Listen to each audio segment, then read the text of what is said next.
Leo tutakwenda kuzungumzia hatari ya zinaa, jinsi inavyoharibu akili, roho, mwili na hata pia jinsi gani inavyobadilisha historia ya mwanadamu katika maisha yake. Lakini kabla hatujaanza kuzungumzia hatari ya zinaa na matokeo ya mtu kufanya zinaa, kwanza lazima tujue nini maana ya zinaa.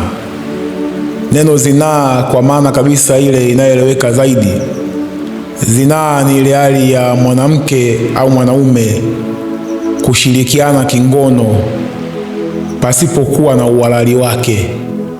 Narudia tena, zinaa ni ile hali ya mwanamke na mwanaume kufanya tendo la ngono pasipokuwa na uhalali wake wa hilo tendo, kwa maana ya ndoa.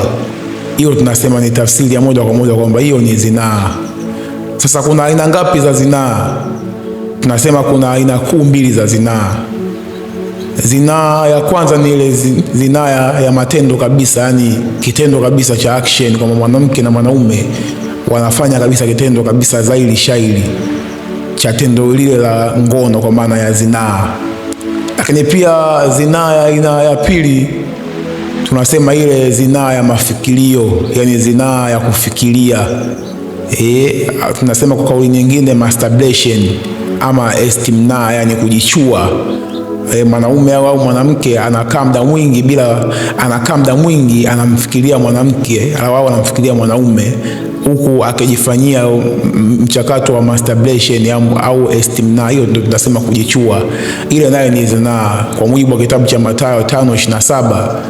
Yesu anasema mtazamaye mwanamke kwa kumtamani ameshakwisha zini naye. Yani Yesu anarejea katika kitabu cha Agano la Kale, anasema hivi, imenenwa katika Agano la Kale msizini, lakini mimi nawaambia mtazamaye mwanamke kwa kumtamani ameshakwisha kuzini naye tayari yeye rohoni mwake. Maana yake kuna namna mtu anaweza akazini kwa mafikirio katika ulimwengu wa roho, kwa sababu dhambi inaanzia ndani.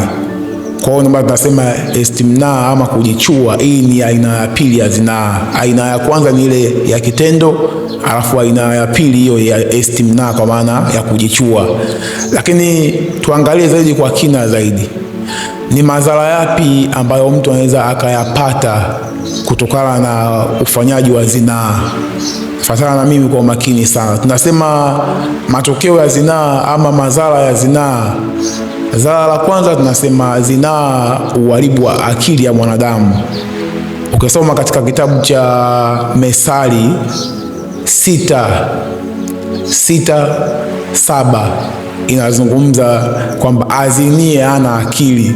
Maana yake Mungu kwa mujibu wa aya hii anafafanua zaidi kwamba zinaa jinsi gani inavyopunguza uwezo wa kufikiri kwa mwanadamu. Kwa hiyo zinaa inaharibu akili ya mwanadamu, kwa sababu unapoenda kufanya zinaa, kwanza mamilions ya chromosomes unayaondoa mwilini, uhai ule unauondoa. Kwa hiyo mwanadamu unapokuwa umeondoa vile vitu, tayari wewe unapunguza uwezo wa kufikiria. Ndio maana unakuta kuna mtu anakaa anajisifia kabisa kwamba mimi na mademu, anatumia kauli ya mademu, mimi bwana na mademu 6 bwana na mademu 10, anahisi kama sifa, lakini hajui kwamba namna gani anapunguza uwezo wake wa akili, anapunguza uwezo wake wa kufikiria, anapunguza uwezo wake wa kuishi hapa duniani. Na mafanikio, ili ufanikiwe kwenye dunia, kwanza lazima uwe na uwezo wa kufikiria vizuri. Sasa unapokuwa zinaa imepunguza uwezo wako wa kufikiria, maana yake automatically wewe huwezi kufanikiwa, huwezi kuwa na vision, huwezi kuwa na maono. Kwa hiyo engo hii ya akili, zinaa inaharibu sana akili. Lakini pia tunasema madhara ya pili ya zinaa, tunasema zinaa inaharibu afya ya mwanadamu. Ndugu zangu, niseme tu kwamba hili jambo mmekuwa na ushahidi nalo sana, na mnaelewa jinsi gani zinaa inavyoharibu afya ya mwanadamu. Yapo magonjwa mengi sana yanayosababishwa na matokeo ya ufanyaji wa zinaa, ikiwemo HIV, gono, kaswende. Haya ni magonjwa ambayo na mengineyo mengi yanasababishwa na zinaa, fangasi. Magonjwa ni mengi sana ambayo yanaambukizwa kwa zinaa. Sasa imagine tu leo hii unasikia tu kwamba kuna gonjwa fulani, lakini kiuhalisia usiombeli sikukute. Yani nasema tu ngoma kwa jirani, isikie tu kwa jirani, lakini isipige kwako.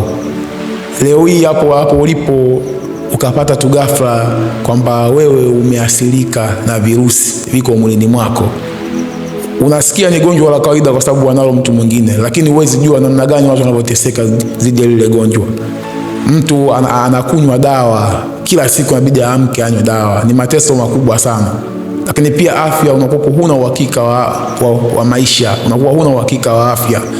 Na kiuhalisia unapopata tu lile gonjwa, saikolojia yako haiwezi kuwa sawa, afya yako haiwezi kuwa sawa kutokana na ile pressure utakayokuwa nayo. Kwa hiyo ili maisha yako wewe hapa duniani uishi kwa amani na furaha, kwanza lazima uwe na uhakika wa furaha. Lazima uwe na uhakika wa afya. Ili uishi kwa amani na furaha, lazima uwe na uhakika wa afya hapa duniani. Sasa afya inapokuwa imeyumba, huwezi kufanikiwa kwa sababu akili yako itakuwa tayari imesha confuse. Muda mwingi utakuwa unafikiria hatari uliyokuwa nayo ya kiafya. Huwezi kufanikiwa kwa sababu lazima utakata tamaa, utagive up kuhusu maisha. Kwa hiyo hatari ya zinaa inaharibu sana afya. Wako watu walioharibu afya zao sana kupitia zinaa. Zinaa ni hatari sana. Kwa hiyo jihadhari sana na swala zima la zinaa. Ndio maana Mwenyezi Mungu amezuia sana, kwa sababu amezungumza, kwa maana anataka kwanza liwe na uhalali wa ndoa, lakini pia lile tendo anaamini kabisa kwamba, anajua kwamba wewe unapoenda kulifanya lile tendo pasipokuwa na uhalali wake, kuna madhara yote yapata, ikiwemo kama niwataja madhara ya kiafya. Watu wameugua sana kutokana na sababu hii ya zinaa. Na jihadhari sana kwa sababu kuna watu wanajiamini, wanasema wala mimi haiwezekani, lakini kiuhalisia zinaa inaharibu sana afya ya mwanadamu. Kwa hiyo kuwa nayo makini sana. Lakini pia jambo lingine tunasema zinaa, jambo la tatu tunasema zinaa inaharibu uchumi. Yaani mtu yote anayependa kuendekeza zinaa, anayependa kuendekeza ngono, huyo mtu swala la utajiri asahau. Kwa sababu tunasema hakuna mapenzi ama mahusiano ambayo hayana gharama yoyote. Hayo mahusiano hakuna. Sasa unapokwenda kuanzisha mahusiano ambayo yasiokuwa rasmi, amini usiamini kwamba lazima utaingia gharama. Tunasema mapenzi sio pesa, lakini pesa inaboresha mapenzi. Kwa hiyo lazima kwenye mahusiano lazima utagharamika tu. Kuna namna lazima utagharamika. Kwa mwanaume yeye atagharamika kifedha, mwanamke atagharamika kwa muda, na muda ni wa thamani sana. Sasa unapokuwa unampa mtu muda wako ambayo kwenye mazingira ambayo sio rasmi, kwa maana ya nje ya ndoa, na unapokuwa unatoa gharama zako za kifedha katika mazingira ambayo yasiokuwa rasmi, kwa maana nje ya ndoa, amini kwamba wewe huwezi kufanikiwa. Na kiuhalisia zaidi, watu wengi sana wameharibu maisha yao kupitia engo hii. Wameharibu sana maisha yao kupitia engo hii. Na bahati mbaya, wanaume ama wanawake, unakuta mtu anakuwa na mahusiano zaidi ya mtu mmoja. Yaani anaweza kuwa na watu 10, 12, sijui wangapi. Sasa huwezi kufanikiwa. Kila mtu umpe muda, kila mtu umpe fedha, wewe huwezi kufanikiwa.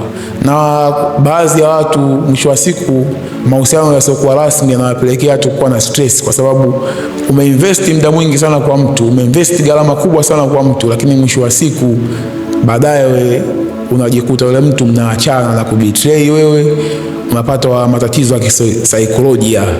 Na ukishapata matatizo ya kisaikolojia, wewe swala la kufanikiwa wewe alipo katika maisha yako, na wala huwezi kuwa na amani. Kwa hiyo lazima uangalie sana swala zima la uchumi. Zinaa inaharibu sana swala zima la uchumi. Watu wanafanya kazi, wanapata pesa, sio kama pesa wapate, lakini pesa zinapita mikononi mwao kwa sababu wameendekeza sana swala zima la zinaa. Mtu anashindwa kuwa mvumilivu, anashindwa kumwomba Mungu amsaidie, lakini anaendekeza swala zima la zinaa. Kwa hiyo zinaa ni hatari sana. Zinaa imeharibu akili ya mwanadamu, zinaa imeharibu afya ya mwanadamu, zinaa inaharibu uchumi. Lakini pia jambo la 4 kuu, tunasema zinaa inakutenganisha wewe na uwepo wako kwa Mwenyezi Mungu. Yaani zinaa inakutenganisha wewe na Mungu. Ukisoma katika kitabu cha Wakorinto, ngoja nikusomea hapa. Kitabu cha Wakorinto wa kwanza 6 mstari wake wa 16. Sikiza vizuri haya, anakuambia, au tuanze 15. Anasema, Je, hamjui ya kuwa miili yenu ni viungo vya Kristo? Basi nivitwae viungo vya Kristo na kuvifanya viungo vya kahaba? Anasema asha. Hamjui ya kuwa yeye aliyeungwa na kahaba ni mwili mmoja naye? Sikiza vizuri haya, kuwa makini hapa. Anasema, je, hamjui ya kuwa miili yenu ni viungo vya Kristo? Hamjui yeye aliyeungwa na kahaba ni mwili mmoja naye? Anasema, maana anasema wale wawili watakuwa mwili mmoja. Lakini yeye aliyeungwa na Bwana ni roho mmoja naye. Ikimbieni zinaa. Mstari wa 18, ikimbieni zinaa. Kila dhambi aitendayo mwanadamu ni nje ya mwili wake, ila yeye afanyaye zinaa hutenda dhambi juu ya mwili wake mwenyewe. Hamjui yeye aliyeungwa na kahaba ni mwili mmoja naye? Yaani unapoenda kufanya zinaa au ngono na kahaba, wewe unajiungamanisha katika ulimwengu wa roho. Na tunaposema kahaba, sio mpaka mtu akae kabisa kwenye mabaa au wapi anapojiuza. Hapana. Kahaba ni yule mwanamke yote asiyoshindwa kujistiri, asiyoshindwa kutulia kwenye mahusiano ya uhalali. Yaani yeye ni kudandadanda na wanaume, huyu ni kahaba. Maandiko yanasema yeye aliyeungwa na kahaba ni mwili mmoja naye. Sasa katika ulimwengu wa roho, wewe unajiungamanisha na kahaba katika ulimwengu wa roho. Kwa hiyo maana yake sasa, binadamu kila mmoja ana nyota yake. Kila mmoja unatumia kauli nyota, ambayo inamaanisha ni upepo, baraka ama nuksi. Sasa kuna watu ukienda kulala nao wewe, mwanamke au mwanaume, asali moja hapo, mwanamke anaweza kupata asali za kutokuolewa. Yaani kuna wanawake leo wanalalamika waolewi, kumbe kuna wanaume waliishi nao awali, walinajisi maisha yao bila kujua. Laana ilibakia katika miili yao katika ulimwengu wa roho. Unajua maisha yetu si binadamu zaidi sana yapo nyuma ya pazia kuliko mbele ya pazia. Yaani anaanzia katika ulimwengu wa roho. Huko nje kimwili ni umaliziaji tu, lakini rohoni kule katika ulimwengu wa giza usioonekana, ukishaharibika huko nje wewe ufanikiwe na uwezi kuwa na maisha yote ya matokeo chanya. Kwa hiyo sasa, kwa namna moja ama nyingine, tunaona kabisa kwamba unapoenda kufanya naye tendo lile la zinaa, kama ni mwanamke, basi unaweza ukanajisi maisha yako, ukapata laana na mikosi. Ndio kuna wanawake hawaolewi, wale wanawake hawataka kuchumbiwa, hawachumbiwi kwa sababu maisha leo yaishi yale mpaka ataporejea tena kwa Mwenyezi Mungu. Sasa kwa wanaume pia unaona mtu afanikiwe, yani hamna kazi utakayefanya wewe itakayokufikisha nchi ya ahadi katika swala zima la mafanikio. Yani unakuta ufanikiwi kila unalolifanya, hapana. Na kuna wakati mpaka unakosa hata kazi ya kufanya, laana imeshaingia ndani yako. Kwa hiyo upepo wako ama nyota yako isha disturbance, kwa hiyo umepoteza uhusiano na Mwenyezi Mungu. Wakati mwingine mafanikio yanahitaji baraka fulani kutoka kwa Mwenyezi Mungu.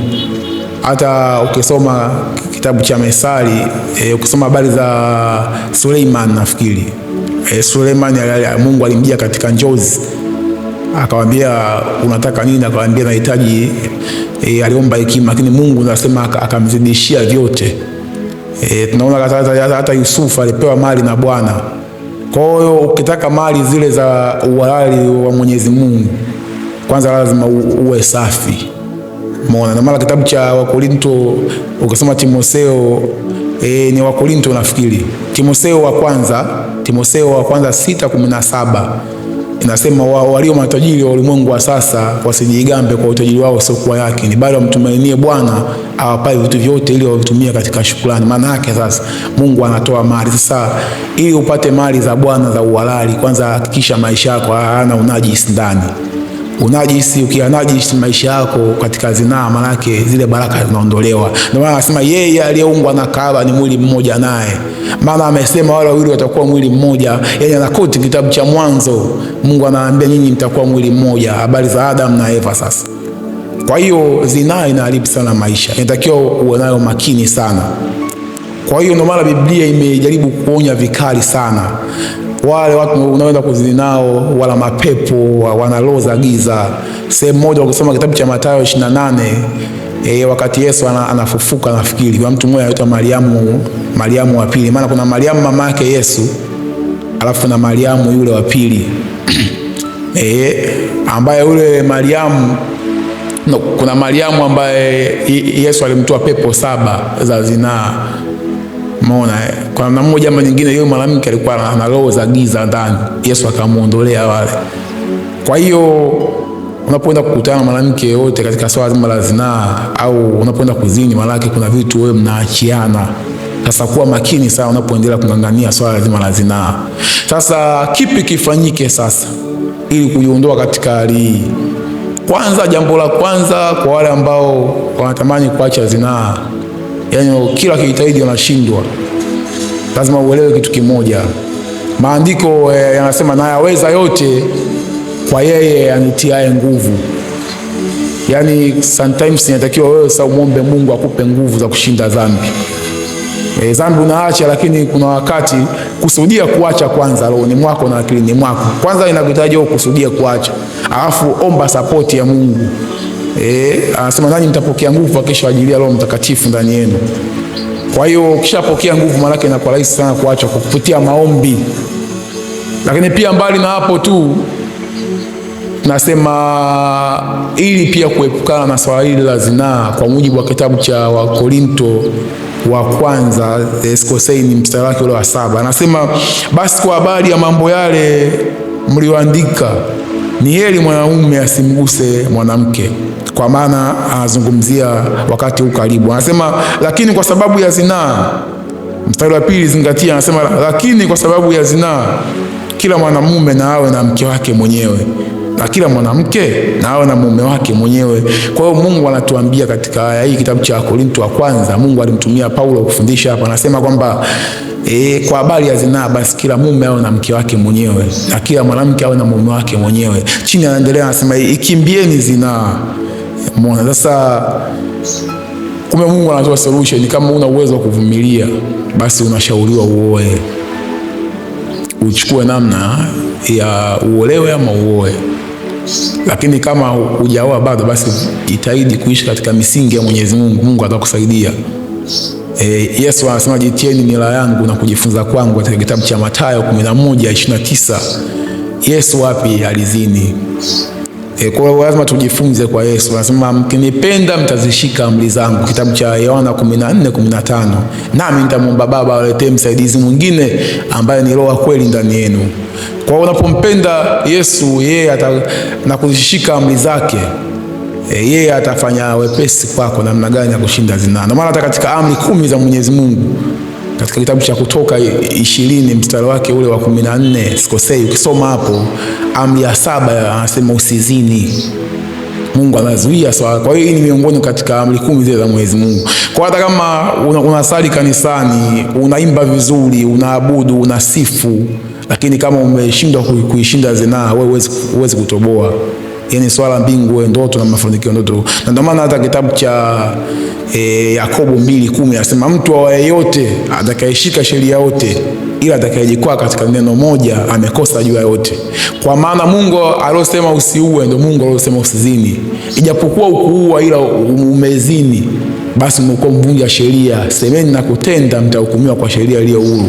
Maana yake hata kama umeshika mambo yote, unafanya ibada, unalia, unafanya hivi kanisani, lakini kama hujaacha jambo hili, wewe swala zima kufanikiwa kufika nchi ya ahadi ni swala zima gumu sana sana sana sana. Kwa hiyo ndio maana nikakuletea video hii kusema kwamba ikimbieni zinaa. Yaani inawezekana kabisa. Huu ndio ujumbe wa leo. Jina langu naitwa Justin Potas Likolile. Kama haujasubscribe au kufollow hii account, basi nakualika ndugu yangu, tuendelee pamoja. Hili ni jukwaa letu wote, sio la kwangu mimi tu, kwetu wote. Yaani wewe na mimi tuungane katika safari hii ya kukomboa hatima ya mwanadamu. Tujikomboe kupitia jukwaa hili. Asante sana.